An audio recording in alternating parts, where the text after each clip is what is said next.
아침부터 하루 3끼 꼭 먹어야 되고 간식을 먹어줘야 되고 밥 먹을 때도 탄산음료 꼭 한 잔씩 같이 초콜릿을 달고 살았어요. 미스커피 기본 한 16잔 먹고 밤에도 좀 먹고 자고 진물이 얼굴에 여기가 압출도 안 되고 땡땡하게 부어있고 막 뭘 해도 안 되는 여드름이 그때부터 저 진짜 안 해본 게 없어요. 한의원서부터 밟고 에스테틱하고 자연치료 해보겠다고 야매로 모두 해보실 거 뻔하고 여드름에 좋은 화장품 성분들 영양제로 가실 거예요. 저도 그랬고 서울에 웬만한 유명한 데 다 다녔거든요. 3개월 다녀도 안 좋아지고 가장 TV에 많이 나오는 피부과 전문의 선생님이 얘기하는 건 여드름은 음식과 상관이 없다. 전 믿진 않아요.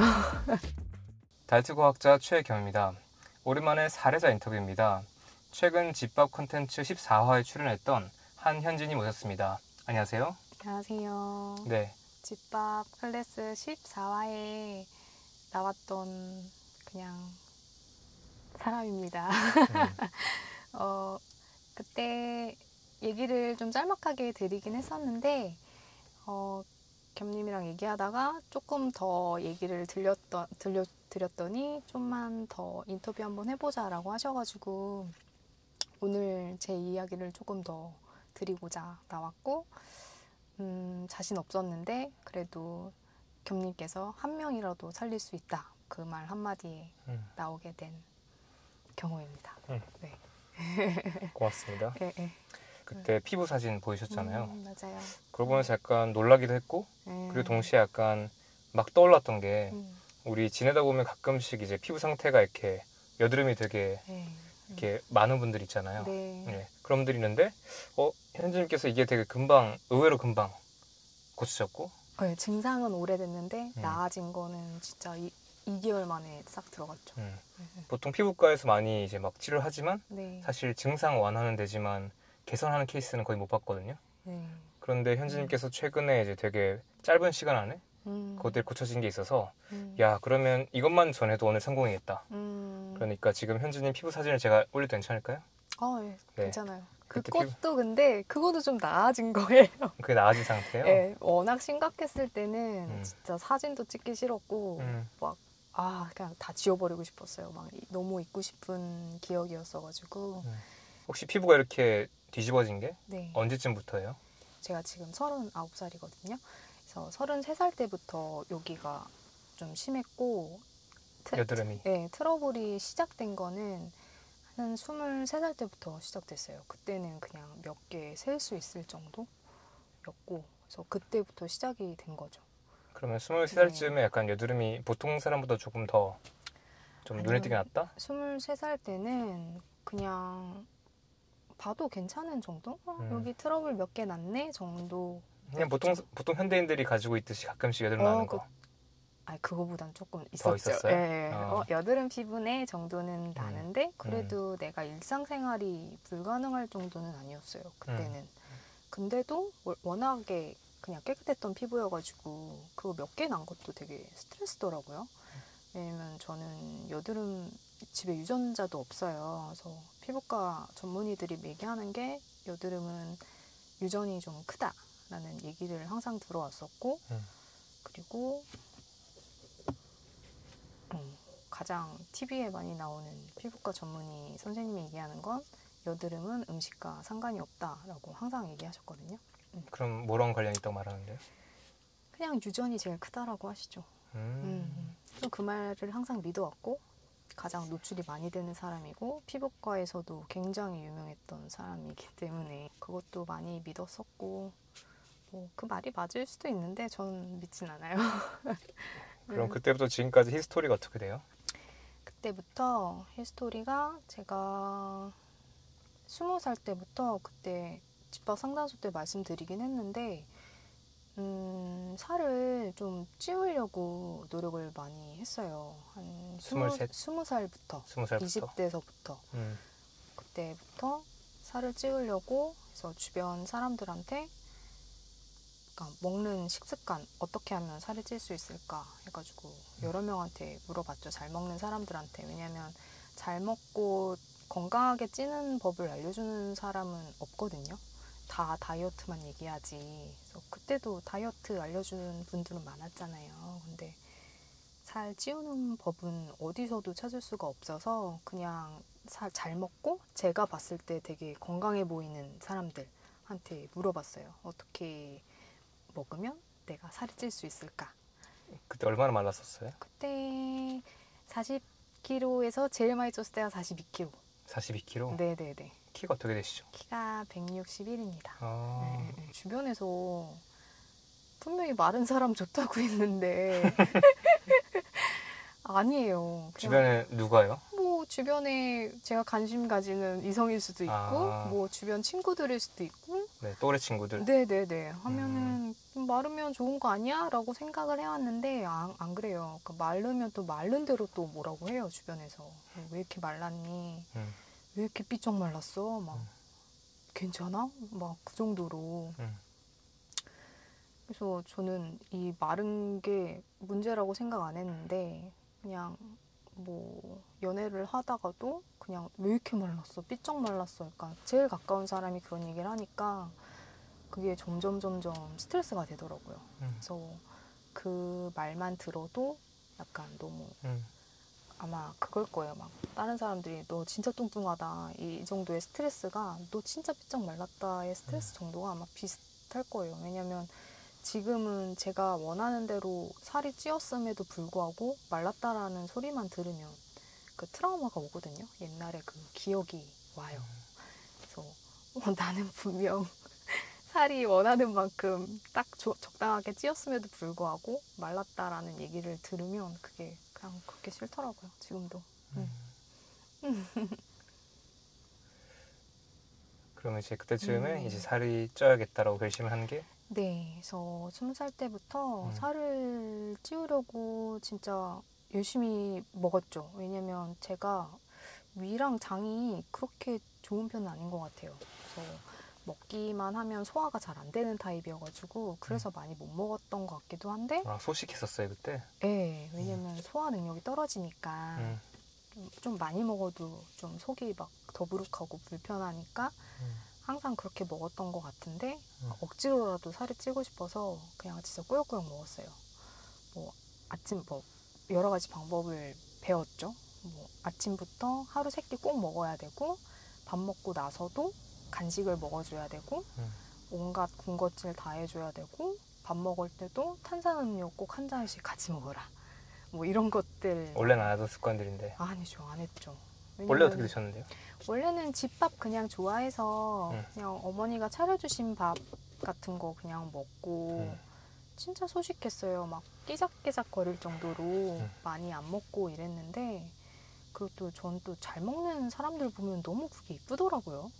나도 그런 사람이 되고 싶은 거예요. 그냥 잘 먹는 사람들.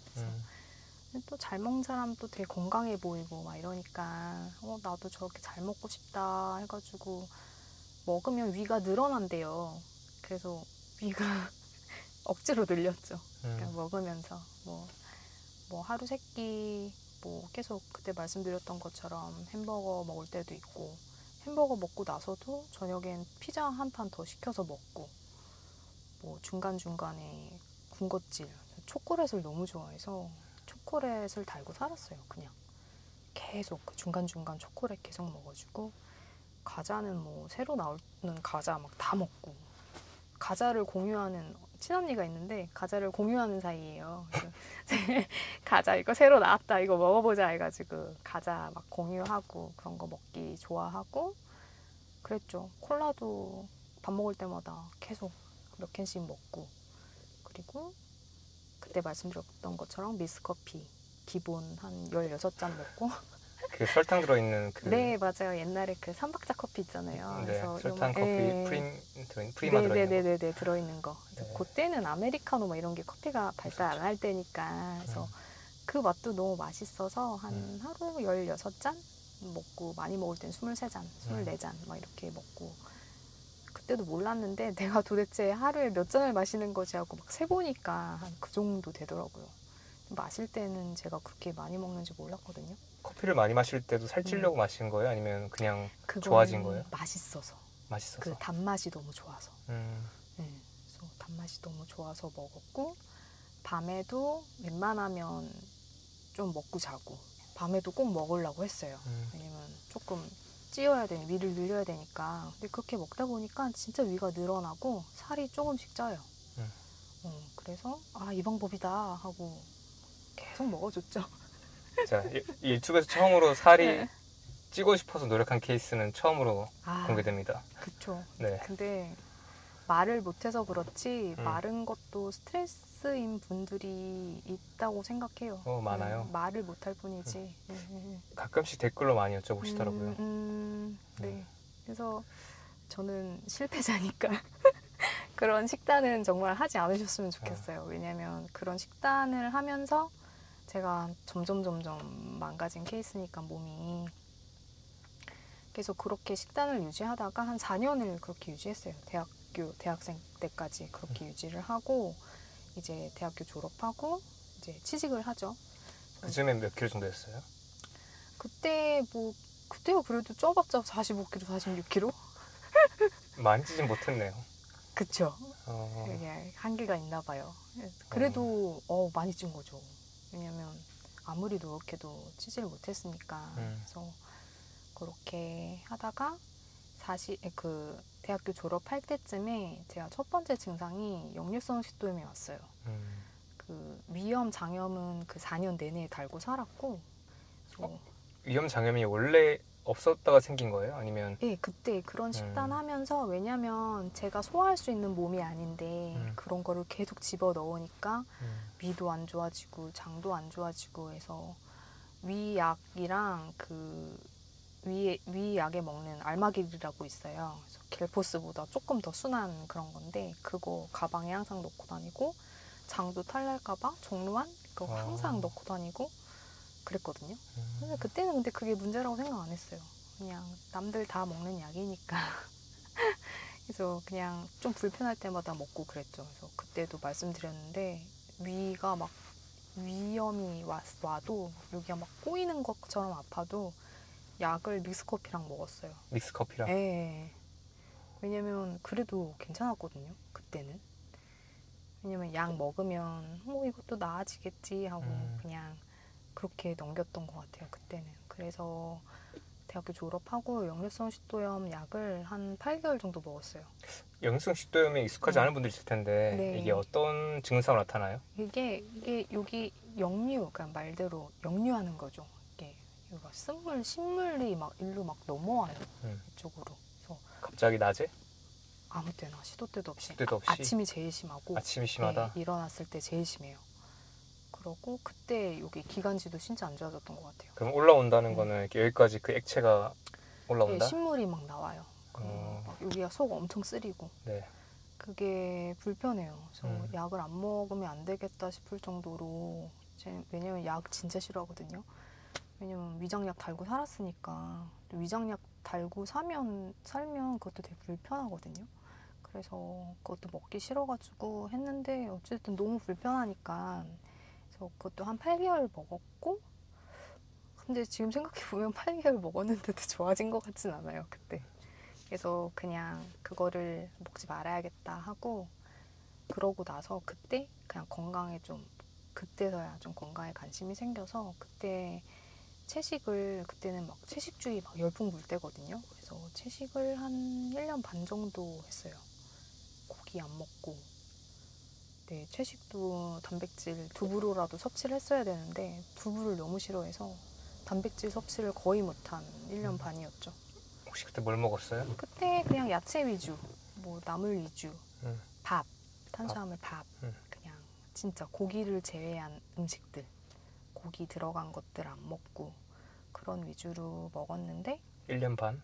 네, 나름 그때 열심히 했는데 몸이 진짜 허약해졌어요. 영양실조 오고. 어떤지 말해줄 수 있어요? 몸이 그냥 기운이 없어요. 막 내 옛날 체력이 아니에요. 그래서 저는 그때 20대 중반인데도 그때도 내가 나이 들어서 그런가? 막 이런 생각이 드는 거예요. 그래서 그건 아닌 것 같고 그냥 왠지 채식 때문인가 싶었고 자다가 제가 코피가 난 사람이 아닌데 자다가 막 코피 흘리고 그랬어요. 그때 생각해보면 그 식단이 문제였던 것 같아요. 영양이 너무 부족하니까 몸이 아파지는 거죠. 그때 많이 먹었던 게 밥이랑 풀, 샐러드, 나물. 네. 지방 섭취는 어떻게 했어요? 안 했죠. 안 했어요? 네. 지방에 대한 편견이 너무 심해서. 지방 먹으면 안 된다? 기름 덩어리만 봐도 그냥 막 못 먹어 막 이럴 정도로. 아니면 올리브유나 아니면 뭐 참기름 이런 것도 있잖아요. 그때는 그런 지식이 없다 보니까 그런 것도 아예 섭취를 안 했어요. 그냥 채식은 그런 게 채식인 줄 알았거든요. 풀이랑 이런 게 먹는 게 채식인 줄 알고 제대로 못했죠, 그것도. 단백질은 그러면 두부나 콩류 빼고 못 먹었고. 두부조차도 안 먹었으니까 1년 반 동안 단백질 섭취를 전혀 못한 거죠. 진짜요? 근데도 버텼던 것 같아요. 거의 순수하게 탄수화물 의존해서 살았구나. 네. 그나마 밥을 먹어야지 에너지가 그렇죠. 쫙 올라오더라고요. 그냥 지금 유일한 에너지원이네요. 네, 맞아요. 근데 이제 뭐 비타민, 미네랄 결핍은 확실한 것 같고. 그랬을 것 같아요. 필수 아미노산이나 필지방산도 없었을 거고. 그쵸. 1년 반을 하네요, 근데. 좀 신기하네. 왜냐면 채식하는 것도 뭔가 좋다고 생각을 했고 고기에 대한 편견이 많이 생겼죠. 그래서 고기는 안 좋은 거다라는 생각을 많이 해서 그리고 고기도 많이 못 먹었어요. 먹어도 막 한두 점 먹어도 막 배가 잘 소화가 안 되고 막 이러니까 나는 채식이 맞는 건가 해서 그때 그냥 채식이 좋아서 한번 해봤죠. 뭐. 그러면 그만둔 계기는 뭐예요? 몸이 너무 허약하고 이제 코피를 봤기 때문에 더 이상 이건 하면 안 되겠다. 나는 코피는 볼 수 없다 해가지고 그러고 그냥 채식을 안 하고 그날 고기를 사가지고 먹었어요. 코피가 나오고 다음날? 되게 단순하죠. 그래서 소고기를 안심을 막 이렇게 사가지고 구워 먹는데 그날 에너지가 진짜 완전 폭발적으로 그때 그냥 사람은 고기를 먹어야 되는구나. 그래서 이건 채식은 진짜 아니구나. 그냥 그때 몸으로 체험했죠. 아니면 제가 제대로 된 채식을 못한 걸 수도 있고. 그럴 수도 있죠. 네네네네. 그래서 채식을 정확하게 하려면 사실 좀 많이 신경 써야 되는 것 같아요. 그래서 모르고 그냥 제가 좋은 것만 이렇게 골라가지고 한 거죠. 그래서 그날 고기를 먹고 몸이 너무 좋아져서 이거 고기를 먹어야겠구나 해서 그때부터 그냥 고기 계속 먹었어요. 고기 먹어줬어요. 하고 그때도 좀 좋은 길로 갔어야 되는데 고기만 먹는 게 아니라 그냥 다시 또 옛날 식단으로 돌아갔어요. 뭐요? 20대 때 했던 사람은 그냥 골고루 잡식으로 먹어야 되는 동물이구나 이렇게 스스로 생각을 해서 채식할 때는 과자도 안 먹었잖아요. 아무것도 안 먹었죠. 그래서 그때는 나름 옛날 식단 다시 햄버거, 피자 뭐 안 좋은 거 다 먹었는데 그나마 그때 하나 끊은 게 초콜릿.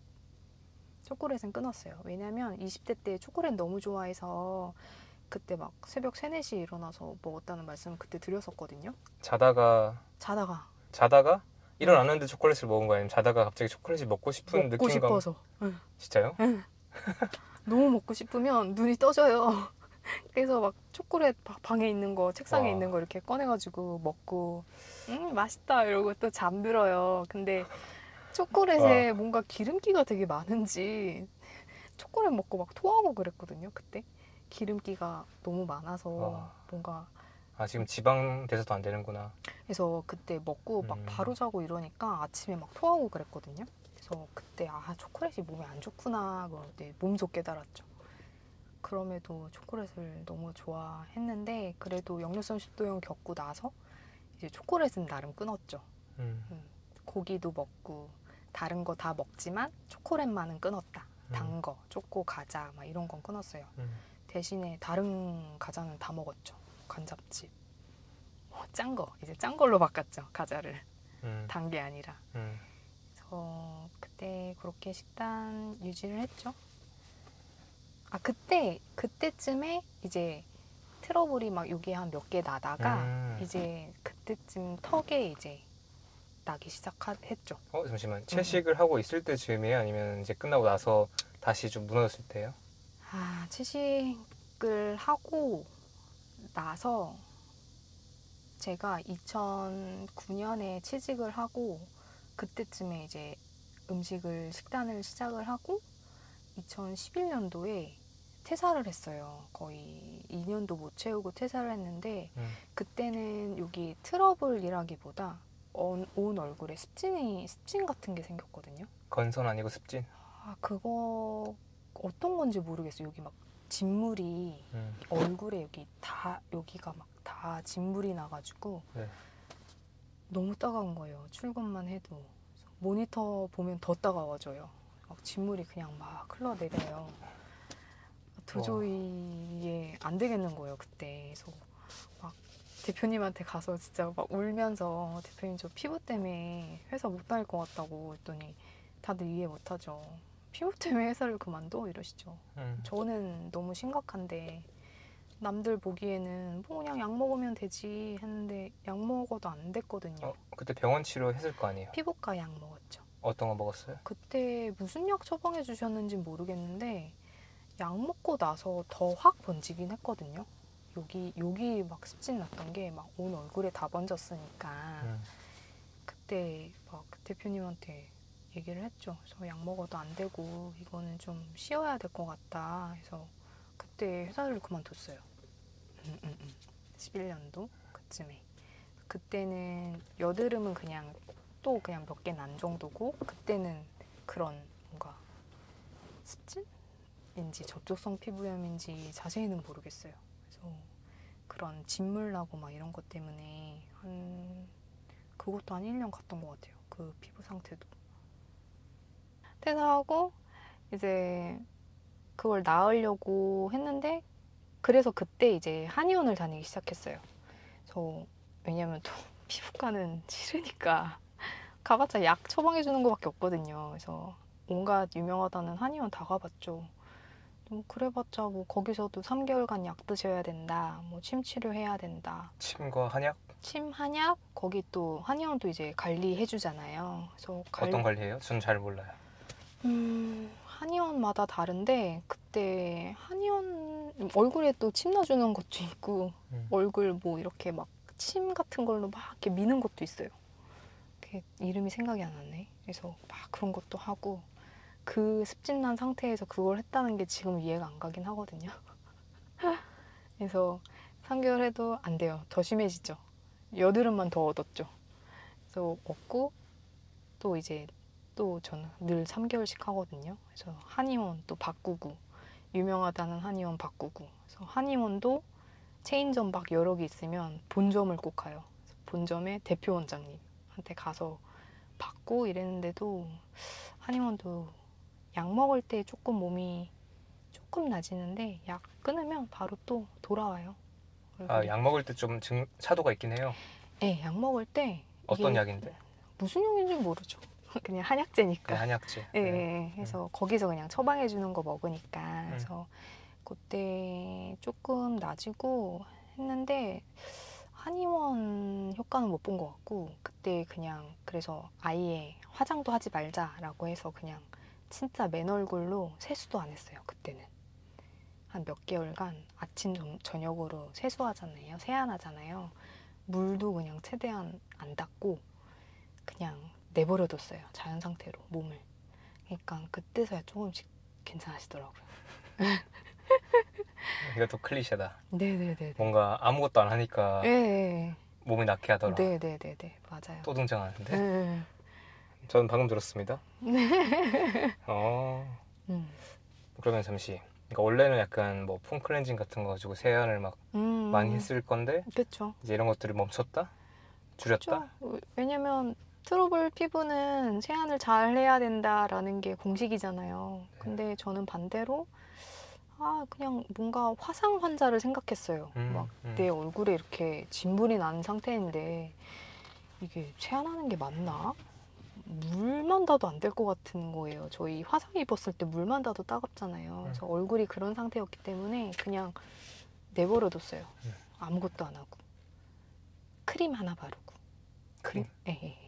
왜냐면 보습은 해야 되니까. 뭐 그것도 그냥 애기들이 바르는 진짜 성분 최소화된 그런 것들. 그런 거 바르니까 낫더라고요. 나았다고요? 네, 습진은 나아졌어요. 또 어이가 없네. 습지는 나아졌는데 지금 퇴사한 상태?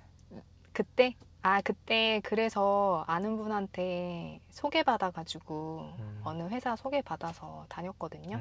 그래서 그때 그냥 잠깐 거기서 일을 했고 이제 피부가 돌아오니까 이제 또 제가 가고 싶은 회사를 또 지원해서 가게 됐죠. 그때는. 네. 그때도 식단은 그냥 막 잡다하게 다 먹었어요. 근데 병원에서 원인을 보통 짚어줘야 되잖아요. 안 짚어주죠. 없었어요? 원인은 뭡니다. 그때 뭐라고 해주셨던 것 같은데 그냥 뭐 처방하는 게 약이 다죠. 왜냐면 지금 우리 지식으로 보면 이런 문제가 있으면 제일 먼저 해야 되는 것은 뭐 드세요? 잠 어떻게 주무세요? 있을 것 같은데 그런 거 물어보는 병원은 한 군데도 경험하지 못했어요. 그럼. 그런 말은 항상 하시죠. 스트레스 많이 받으시나 스트레스. 보네요. 그건 그냥 질리도록 듣죠. 밀가루 줄이세요. 뭐. 밀가루 줄이는 얘기 했었어요? 그거는 어느 병원을 가도 한의원을 가도 밀가루 먹지 말라. 피부과에 가도 밀가루 음식은 안 좋죠. 스트레스 받지 마세요. 이렇게 얘기하는데 현대인이 어떻게 스트레스를 안 받을 수가 있어요. 그래서 그 얘기는 그냥 한 귀로 듣고 한 귀로 늘 흘리죠. 자, 그렇게 해서 습지는 나왔다. 네, 습지는 그때 나왔어요. 여드름은 아직 남아있었고. 여드름은 남아있었죠. 그럼 여드름이 심해진 건 또 그 뒤에요? 그 뒤죠. 그때도 계속 이렇게 염증은 이렇게 난 상태였고 그러고 이제 20대 후반을 또 그렇게 그냥 식단 아무 상관없이 보내고 그때도 위장약은 달고 살았어요. 달고 살다가 이제 30대로 넘어오면서 30대 초반부터 턱 트러블이 이제 나기 시작합니다. 여기 턱이 여드름도 여드름도 형태가 여러 개가 있거든요. 이게 그냥 염증이 뿅 올라와서 그냥 압출을 할 수 있는 단계여야 되는데 그 단계가 아니라 그냥 진짜 종기처럼 물룩 튀어나와가지고 압출도 안 되고 땡땡하게 부어있고 막 뭘 해도 안 되는 여드름이 그때부터 나기 시작했어요. 30대 초반부터. 그때는 또 어떻게 치료했어요? 30대 초반에는 약은 먹기 싫으니까 거기 피부과에 가면 염증 주사라고 있어요. 피부 염증 난 그 부위에 주사를 넣어요. 그러면 그 주사를 맞으면 한 1, 2일 안에 가라앉거든요. 그래서 그 염증 주사를 일주일에 3번은 갔어요. 일주일에 3번? 네. 진짜 자주 가는 거거든요. 근데 그 주사 성분이 다 스테로이드라고 하더라고요. 그래서 약은 먹기 싫지만 그냥 여기 조금 스테로이드는 넣겠다 해가지고 그냥 주사를 맞으면서 버텼죠. 놓으면 거기가 이제 가라앉는다. 가라앉아요. 한 하루 이틀 만에 가라앉아요. 근데 그거를 진짜 30 초반부터 중반까지 거의 4, 5년을 맞은 거니까 피부과를 되게 엄청 많이 갔겠네요. 피부과는 한의원 때서부터 관리를 끊은 적이 없어요. 끊은 적이 없어요? 네, 저 진짜 안 해본 게 없어요. 그래서 피부 때문에 문제 생기신 분들이 뭐 하실지를 다 알아요, 진짜. 한의원서부터 밟고, 뭐 밟고, 에스테틱하고, 자연치료 해보겠다고 야매로 뭐도 해보실 거 뻔하고, 여드름에 좋은 화장품 성분들 몇 개 있거든요. 뭐 아하, 바하, 벤조일, 뭐 별게 다 있어요. 그러고 이제 영양제로 가실 거예요. 저도 그랬고. 피부에 좋은 영양제들 있거든요. 그 단계를 아마 다 밟으실 거예요. 저는 그걸 다 했던 사람이고 막 나중에는 이게 여드름이 아닌 것 같다고 제가 혼자 판단을 해서 이게 모낭염인가? 그러니까 또 모낭염이라고 있어요. 이게 세균이 한 번에 확 번지는 거. 그래서 여드름 형태로 뭔가 압출도 안 되는 형태라서 모낭염인가 싶어가지고 막 모낭염에 좋은 걸 또 막 다 해봤어요. 막 진짜 막 머리 비듬 샴푸 있잖아요. 니조랄. 그걸로도 막 세안도 해보고 별걸 다 해봅니다. 이거 나으려고 간절했으니까. 진짜 야매라도 하고 싶은 심정이거든요. 이게 너무 심하면. 끔찍했을 것 같은데 이게 좀 지금 좀 마음 아픈 거는 그러니까 지금 딱 보시면 30대 초반처럼 보이거든요. 사실. 저는 저희 또래인 줄 알았어요. 아 진짜요? 뭐 여전히 또래긴 하지만 그래도 30대 지금 후반이잖아요. 네, 맞아요. 이제 곧 40이잖아요. 네네네. 그러니까 지금 이 스토리가 지금 다 20년 동안 그쵸. 있는 일을 한 거예요. 천천히 무너집니다. 그 시간을 어떻게 저는 상상이 잘 안 가요. 그러니까 이거 어떻게 견뎠지? 맞아요. 그래서 30대를 다 날려버렸거든요, 저는. 그냥 이 피부 때문에. 그래서 겸님이 한 7, 8년간 열심히 연구하시는 동안 진짜 그 기간 동안 계속 몇십 년을 고통받을 사람이 있다고 생각을 해요. 그래서 저는 겸님이 열심히 노력하시는 동안 저도 열심히 나를 혼자 노력했죠. 이걸 나으려고. 근데 방법을 계속 못 찾다가 겸님을 우연히 알게 돼서 저는 확 나아진 케이스라서 진짜 행운하죠. 뭘 해도 안 됐었거든요. 그럼 이게 계속 지속되고 있었고 그리고 최근 3, 4년이 더 안 좋았고 네. 30대 하다가 30대 그러다가 이제 이게 너무 심하니까 이제 엄마도 보기에도 너무 심하니까 이제 현지야 제발 피부과 약 먹어라. 이게 사람이 아플 때는 약을 먹어야 된다. 그렇게 말씀을 하셔가지고 진짜 약이라면 너무 질려버리는 사람인데 결국에는 저도 사회생활을 해야 되니까 결국에는 가서 약 처방을 받았죠. 그래서 피부과 가서 약을 처방받고 이제 결국엔 항생제를 먹기 시작합니다. 항생제? 네. 원래는 안 먹었어요? 원래는 스테로이드 안 먹었어요. 안 먹었고. 그 주사랑 관리로만 버텼고 이제 진짜 돌아올 수 없는 피부가 돼가지고 약을 먹기 시작했죠. 진짜 먹기 싫은데 왜냐면 먹으면 제가 장이 안 좋아질 거를 뻔히 알기 때문에 진짜 먹기 싫었는데도 방법이 없으니까 먹었어요. 그래서 왜냐면 약 먹고 금방 낫는 사람들도 있거든요. 그래서 나도 그런 케이스겠지 하고 희망을 가지고 약을 먹었는데 약도 종류가 항생제도 여러 개가 있어요.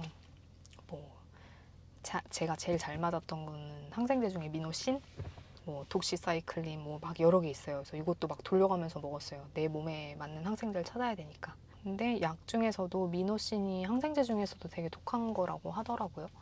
그래서 그거를 한 2, 3주 먹으면 그래도 염증이 싹 가라앉아요. 아, 그래요? 네, 염증이 싹 가라앉고 그게 진짜 신기한 게 이게 항생제를 먹고 3개월 있다가 또 뒤집어져요. 그래서 항생제를 멈추면 아니면 항생제를 먹고 유지하고 있는데 뒤집어지는 거예요? 그러니까 항생제를 한 2, 3주 먹으면 염증이 싹 가라앉아요. 네. 그래서 싹 가라앉는 대신에 또 이제 막 설사하고 그러죠. 위장장애 없고. 근데 싹 가라앉는데 3개월 후에 정확히 3개월이에요. 3개월 약을 끊었는 게 아니라 그냥 2, 3주 먹고 2, 3주만 먹은 거죠. 네. 먹고 끊고 잘 있다가 잘 있다가 3개월 있다 또 올라와요. 막 확 번져요. 이게 한두 개로 번지는 게 아니라 처음에 이렇게 여기가 살짝 뻘개지거든요. 뻘개지다가 한두 개 나다가 다음날 일어나면 확 번져 있어요. 여드름이. 바다다다다다다다다. 끔찍한데요? 끔찍하죠. 그래서 그러다가 3개월 단위로 계속 약을 처방을 받았죠. 그래서 그럼 또 3개월 후에 약 먹고 또 죽이고 3개월 후에 또 약 먹고 죽이고 그래서 3개월 공포가 있어요. 저는 항상. 그럴 것 같아요. 네. 이 식단할 때도 3개월 공포가 있었어요. 3개월 후에 난 또 뒤집어지면 어떡하지? 막 이랬었죠. 와. 그래서 그렇게 먹다가 관리도 계속 받으니까 그 문제성 피부로 유명한 에스테틱도 진짜 안 다닌 데가 없어요. 에스테틱이 그 피부 관리해주는 곳이에요? 네, 관리해주는 곳이에요. 저는 잘 몰라서 그 보통 어떤 걸 해주는 곳이에요? 그 에스테틱마다의 그 노하우가 있는데 그 원장님마다 이제 피부를 판독하고 이제 그 사람 피부에 맞게 이제 처방을 내리고 이제 좋은 화장품 성분으로 이렇게 죽여주죠. 그래서 문제성 피부 에스테틱을 진짜 여러 군데 돌아다녔어요. 하고 나중에는 서울에 웬만한 유명한 데 다 다녔거든요. 3개월 단위로. 저는 항상 결과를 3개월 보니까 3개월 다녀도 안 좋아지고 여기도 3개월 다녀도 안 좋아지고 여기도 3개월 다녀도 안 좋아지고 방법이 없더라고요. 그래서 그냥 항생제만 먹어야 되는구나. 근데 끔찍한 게 이게 지금 20년째 이러고 있는데 그쵸. 앞으로 지금 살 날이 얼마나 많은데 그쵸. 엄청 무서웠을 것 같아요, 저는. 근데도 계속 정신승리했죠. 뭐 피부가 내가 사는 데 있어서 저는 너무 중요한데 사실 다른 사람들은 저한테 그렇게 관심이 없거든요. 내가 얼굴에 뭐가 나든 뭐가 어디가 되든 뭐 그게 인생의 진리긴 하죠. 그렇죠. 그래서 그거 하나 믿고 남들은 나한테 관심이 없어 이러고 그냥 저 혼자 속상한 거죠. 너무너무 속상하죠. 퇴근하고 이제 세안하고 거울만 보면 진짜 그냥 어둠의 나락으로 그냥 가는 거예요. 혹시 그때 자존감이나 우울증은 없었어요? 그때도 저는 근데 자기애가 되게 강해서 그거를 그나마 버텼는데 진짜 웃긴 일화가 제가 그래도 연애는 하고 싶으니까 소개팅을 하잖아요. 그래서 소개팅을 해서 이제 여러 번 만남을 한 그냥 좀 몇 개월간 관심을 호감을 가지고 만났던 분이 계시는데 결혼 전에 계시는데 내보내도 돼요? 아 괜찮아요. 네. 가시죠. 네. 근데 지금 결혼한 상태시죠? 네네네 맞아요. 그래서 했는데 그분이 술이 엄청 취해가지고 어느 날 술이 엄청 취해가지고 저는 술을 하나도 안 하잖아요. 뭐 술을 저한테 먹으라 하는 것도 좀 마음에 안 들긴 했는데 그래서 뭐 그거는 뭐 사람 생활 방식이 다른 거니까 그냥 그러고 넘어갔는데 술이 엄청 취해가지고 저한테 제 얼굴을 딱 보면서 나 얼굴에 뭐 하나라도 난 여자가 진짜 너무 싫은데 이상하게 너는 되게 좋다? 이러는 거예요. 그러니까 그분이 하고 싶었던 말은 그래도 너가 좋다였는데 저는 그 앞에 말만 들리죠. 뭐 하나라도 난 여자가 싫은데 이것만 딱 들리는 거죠. 그때 조금 자존감이 좀 무너졌어요. 집에 와서 아 내가 이걸 무슨 소리를 들은 거지? 그래도 잘 버텨왔는데 호감 가지는 남자가 저런 말을 나한테 한다는 게 진짜 너무 상처였거든요. 그래서 제가 또 손절은 또 되게 잘해요. 그래서 다음날 바로 끝났어요? 바이바이. 왜냐면 그때 제가 성격이 되게 좋았더라면 그걸 그냥 코미디로 넘길 수도 있었는데 그런 상태가 아니었나 봐요. 그래서 여자를 그냥 저렇게 외모로 얘기하는 것도 내 이상형이 아니었고 그래서 뭐 피부에 뭐 날 수도 있는 거잖아요. 살면서 여드름이 날 수도 있고 이게 나중에 나을 수도 있는 거고 그러고 있는데 제가 다음날 바로 헤어진 게 아니라 다음날 샵에 간 날이었는데 샵에서 피부 치료를 받고 나오는데 어떤 여자랑 같이 이렇게 끝나서 나왔거든요. 근데 그 여자분 남자친구인지 남편분인지 모르겠는데 앞에서 앉아서 기다리고 계시더라고요. 그 남자분이. 그래서 잘 끝났어? 아프지는 않았어? 하고 그게 가는 거예요. 그게 너무 부러웠어요. 나는 어제 그런 말을 듣고 왔는데 저분은 누가 걱정해주면서 같이 치료하려고 하는 사람이네. 그러니까 그게 너무 모습이 예뻐 보여서 이분은 아닌 것 같다 해가지고 그때 정리를 했죠. 그분도 빠르게. 그런 일화도 있어요. 그래서 그때 좀 자존감이 많이 무너졌죠. 그래도 대단하시네요. 쉽지 않을 것 같은데. 저는 오히려 살찌는 거 못지않게 이것도 엄청 사람의 자존감과 맞아요. 자신감이 떨어지죠. 없죠. 남들이 뭔가 다 내 피부만 보는 느낌일 것 같은데. 그쵸. 우리 평소에 여드름 하나만 나도 이렇게 되게 신경 쓰이잖아요. 맞아요.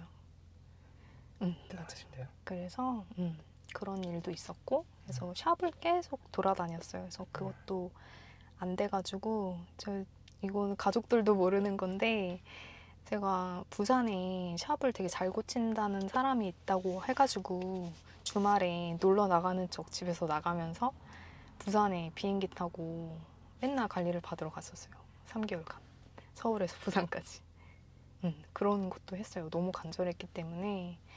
그래서 부산에 가서 3개월 치료했는데도 되게 잘 고치시는 분이라고 소문을 들어서 거기는 진짜 전 세계적으로 오거든요. 아시아에서 오시는 분들도 있고 부산에 아예 호텔을 몇 달을 잡아서 거기서 관리받는 분도 계세요. 왜냐면 이 피부 스트레스가 어마어마하거든요.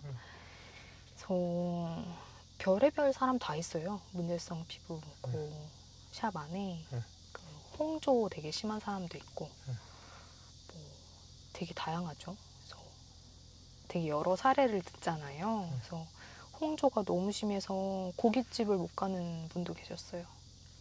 고기 구우면 이 얼굴이 그냥 불타오르는 거예요. 그 사연도 너무 속상했고 충격적이다. 그런 분도 계셨고 어느 분은 주부셨는데 아기가 가족 얼굴 그리잖아요.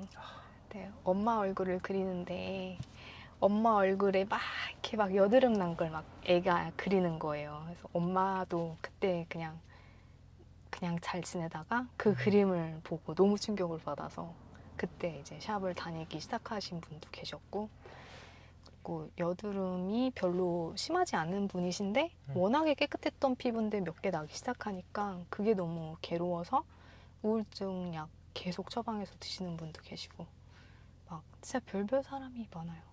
이 피부 질환이 지금 안 보이는 곳에서 고생하고 계실 분들 진짜 많을 거거든요. 그 피부는 겉으로 드러나잖아요. 맞아요. 그래서 제가 보통 체중 말고 대사 건강 어떤 지표들을 중요하게 보라고 하는데 그 중에서 피부가 되게 중요하다고 보고 몸 안의 어떤 대 상태가 피부로 되게 나타난다. 네네네네. 그런데 그 제가 이제 일하면서 만나는 되게 많은 분들이 그냥 살만 문제가 있는 게 아니라 뭐 건선 진짜 많고 뭐 아토피 정말 많고 네, 맞아요. 그냥 뭐 이렇게 습진 무좀 아니면 이렇게 되게 다양한 현대인의 이제 모든 피부 질환들이 다 있더라고요. 항상 같이 다 있더라고요. 맞아요. 그리고 몸이 고쳐질 때, 그러니까 정확히 말하면 살도 빠지면서 얘도 같이 고쳐지더라고요, 항상. 그러니까 이렇게 살만 빠지고 건선이 남아있는 경우는 없더라고요. 그러니까 건선도 고쳐지면서 살도 빠지지, 반대로 이제 살이 안 빠지면서 건선도 남아있는 경우도 있겠죠. 약간 이런 얘기 많이 봤는데 직접 이렇게 쭉 보니까 좀 약간 세네요. 피부 질환도 맞아요. 이거 보험도 안 되잖아요, 어떤 피부는. 자, 그러면 그 전환점이 제 컨텐츠라고 했는데 맞아요. 언제쯤 맞아요. 어떻게 된 거였어요?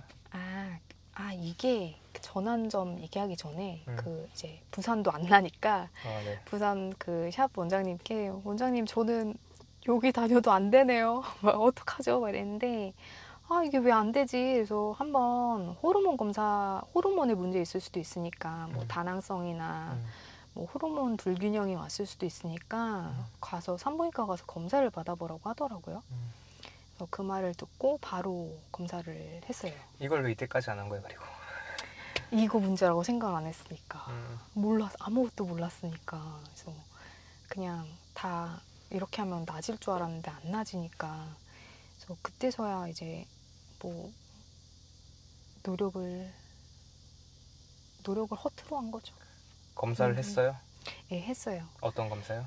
호르몬 검사도 받으러 갔는데 산부인과에 가서 저 여기 턱 트러블이 너무 심해서 호르몬 검사 받고 싶어요 이렇게 얘기했더니 왜 피부가 안 좋은데 왜 이걸 왜 받니에요. 아이고. 그래서 저는 꼭 받고 싶습니다. 해주세요. 이게 뭐야.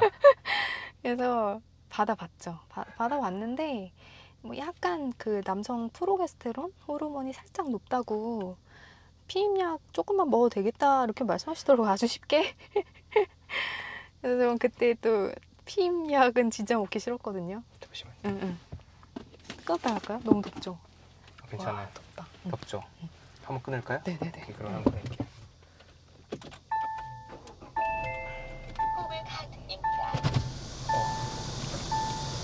시원해. 시원하다. 오늘 그 보시는 분들이 이제 제가 왜 이렇게 땀을 많이 흘리나 하시는데 오늘 굉장히 더운 날이고 맞아요. 그런데 지금 그 여기 매미가 너무 많이 울어가지고 그래서 제가 창문을 닫았습니다. 그래서 에어컨을 켜니까 소리가 나서 끄고 있다 보니까 오늘 좀 얼굴 촉촉할 거예요. 네, 좋습니다. 오늘 피부 특집이라서 촉촉하게 하겠습니다. 자, 그러면 부산에 이제 그 명의를 찾아갔습니다. 네, 그 여드름 전문 원장님한테 찾아가서